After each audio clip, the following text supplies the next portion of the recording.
suis vraiment très heureux que vous ayez accepté de prendre un peu de temps entre mille choses à faire pour prendre un petit peu de temps pour nous parler de votre rencontre avec cette pièce. Vous qui, en tant que musicienne, en tant que compositrice, productrice, on vous connaît beaucoup sur les DJ. En tant que DJ, on oublie souvent que les DJ, c'est des compositeurs aussi. Parfois, oui. Comment s'est faite cette rencontre avec Alexandre Roccoli? Au départ par mail, et après on s'est vu au Maroc. On s'est rencontrés par hasard au Maroc, et il a développé plus ce qu'il m'a proposé dans le mail. Et qu'est-ce qu'il vous a proposé de travailler à partir? De travailler cette pièce-là. Donc il avait déjà toutes les idées, tout ça dans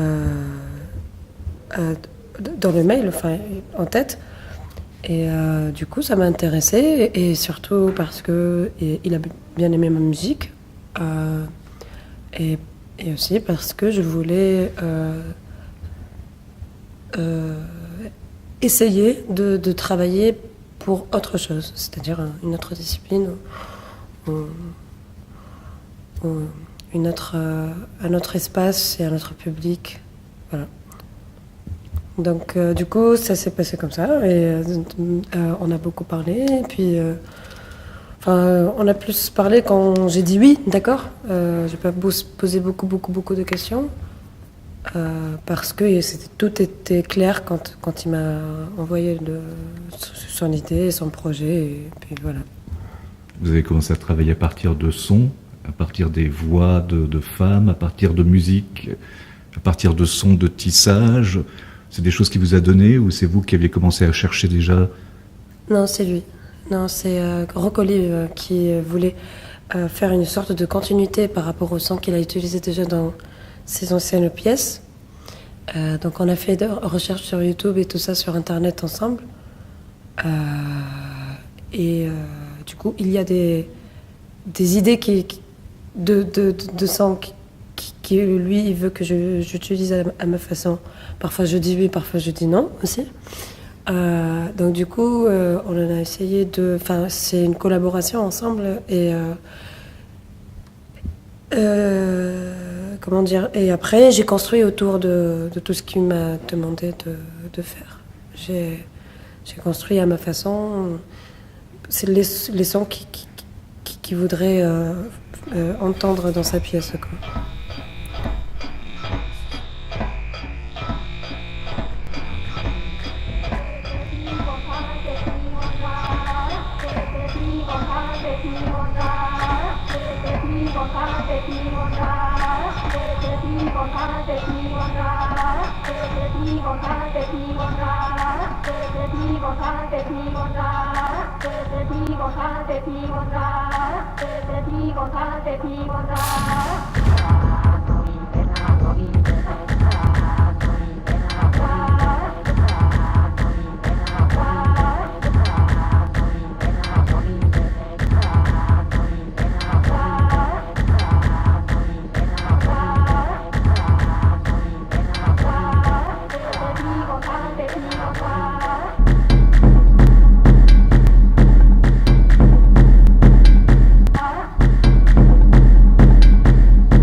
Rythmique.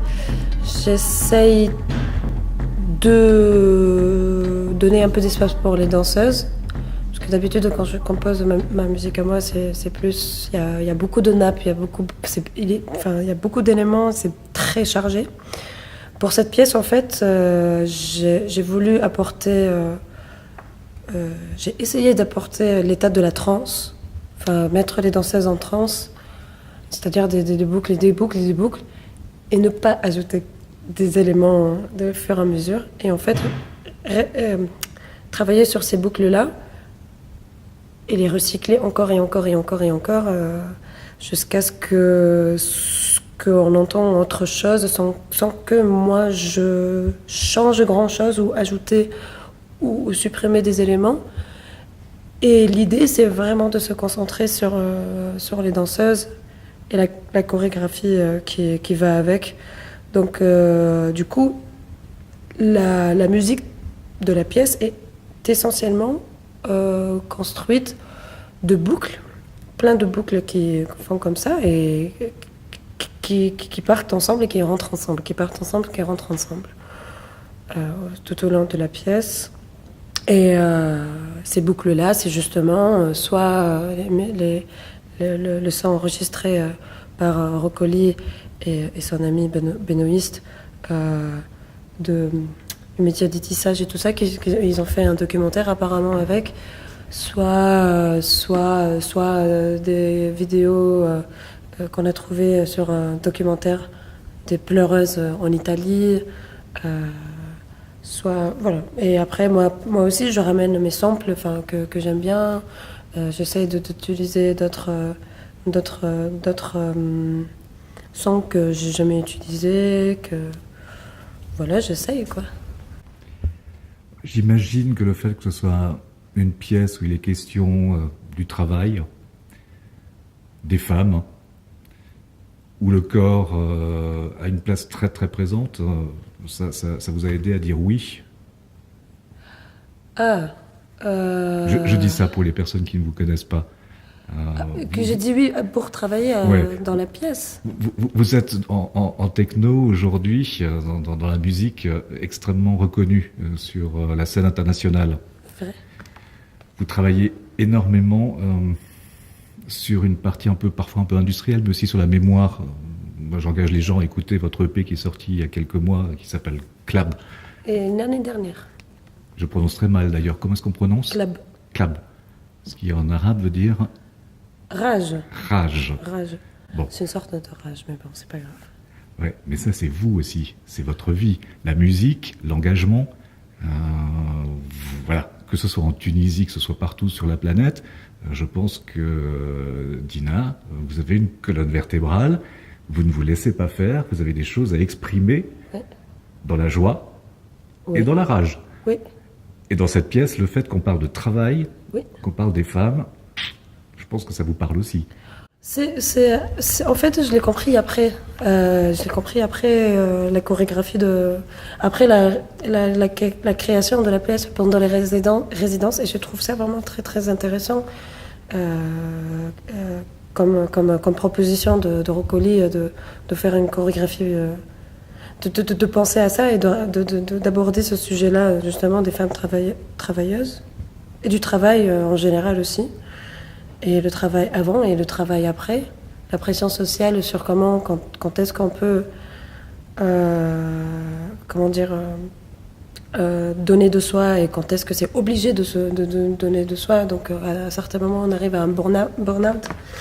Et ce qui est marrant, c'est que ce burn-out-là, avant, c'était exprimé sous d'autres formes. Et ce qui est cool, bon, je vais faire ma philosophie toute seule. Par exemple, les travailleuses et la tarantola.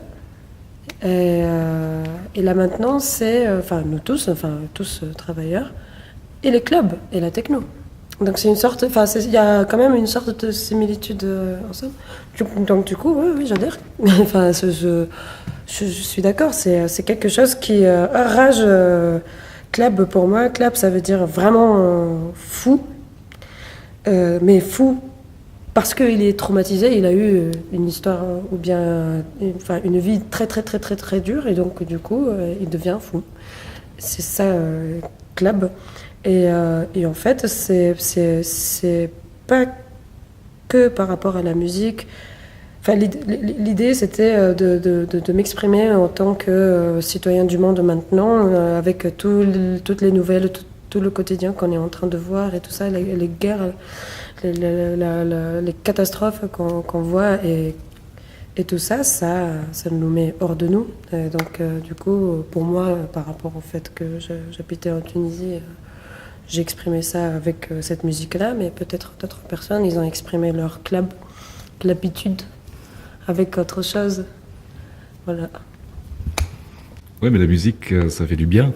Ça aide aussi et ça soigne aussi. Alors, vous parliez de trance tout à l'heure, on n'est pas loin d'une certaine forme de chaman ou de chamanisme. On peut penser à d'autres formes partout sur la planète où la musique, elle sert aussi à soigner et à faire du bien. Bien sûr, oui. Et dans la musique électro et dans la musique dance, c'est une évidence que quand on se lâche, Ça fait du bien, à la fin. C'est sûr. Oui, oui. Bah, même par exemple le rock ou un truc, enfin je sais pas, les métalleux, le headbanging et tout ça, c'est une sorte de trance aussi, mais ça nous met hors de nous et c'est bien, on sort un peu de nous-mêmes et ça fait une petite pause. alors là, on voit un métier à tisser, il y a de la matière, il y a du chanvre. On parlait souvent des musiciens, on imaginait des instruments, etc. Et puis, les électroacousticiens, depuis très longtemps, travaillent sur une autre matière qui est le son. Et puis sont arrivés les DJ qui ont commencé à sampler, à travailler sur l'électronique, etc. Vous faites partie de cette génération-là, et même au-delà. Vous êtes déjà, je pense, de la génération qui est encore un peu plus libre. C'est-à-dire que vous avez découvert la musique, j'ai l'impression, par les MP3 qui circulaient, Et oui, par YouTube. exact, on fait de la musique numérique, quoi. Et du coup, votre désir de musique, il s'est fait au fur et à mesure en écoutant des choses extrêmement variées, j'imagine. Comment vous avez commencé à...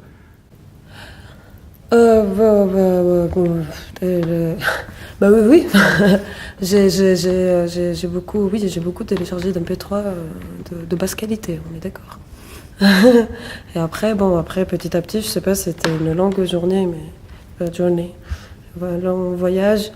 Mais après, j'ai commencé par l'amour de la danse, mais la danser sur un truc, hein, comme les ados, l'adolescence et tout ça. Et j'étais en train de chercher un peu les différentes danses dans le monde.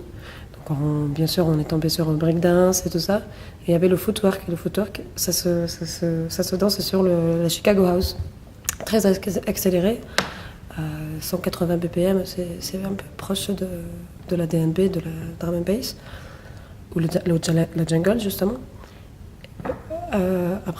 Et donc, du coup, cette rythmique-là qui est très, très, très, très, très stressée, comme ça, et on arrive quand même à trouver quelque chose de très harmonieux, ça m'a ouvert l'esprit à mort. Ça m'a ouvert vraiment l'esprit. Et du coup, c'est de là où j'ai commencé à écouter vraiment ce que je voulais. J'avais pas l'oreille fermée et crispée.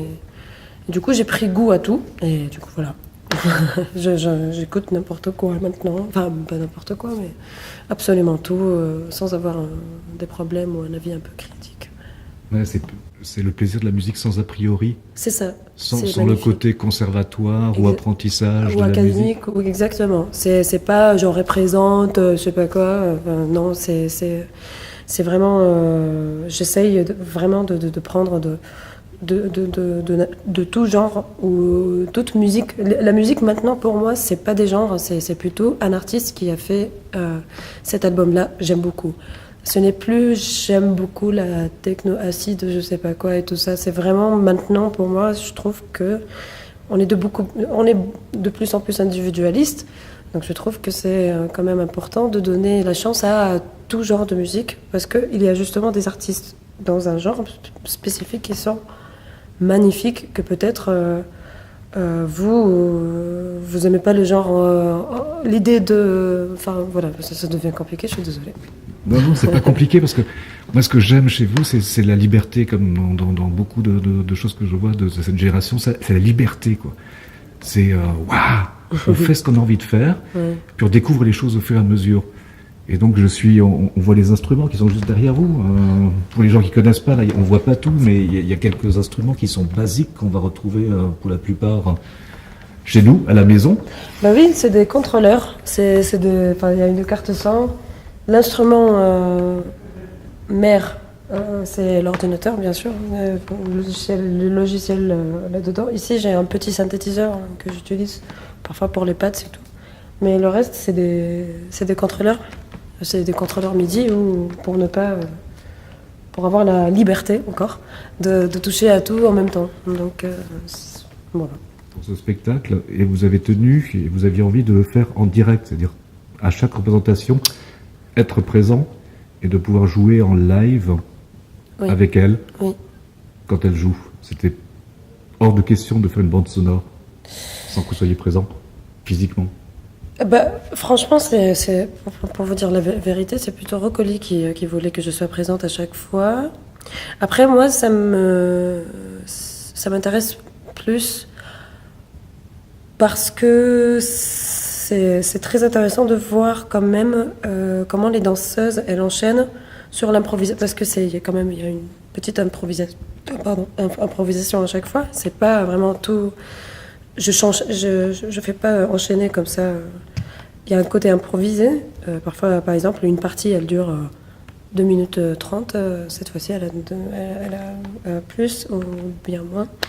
Et c'est très intéressant de voir comment les danseuses, elles improvisent sur ça aussi. Enfin, elles suivent cette improvisation-là. Et le contraire, comment elles aussi, elles improvisent.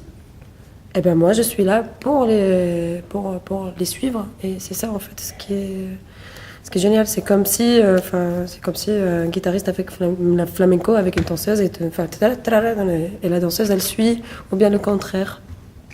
Ou n'importe quelle musique folklorique de danse, de mariage et tout ça, quoi. Donc c'est un point intéressant que j'ai trouvé. Et du coup, j'aime bien faire les lives, de jouer en live et voir où cette improvisation elle va aller à chaque fois, à chaque représentation.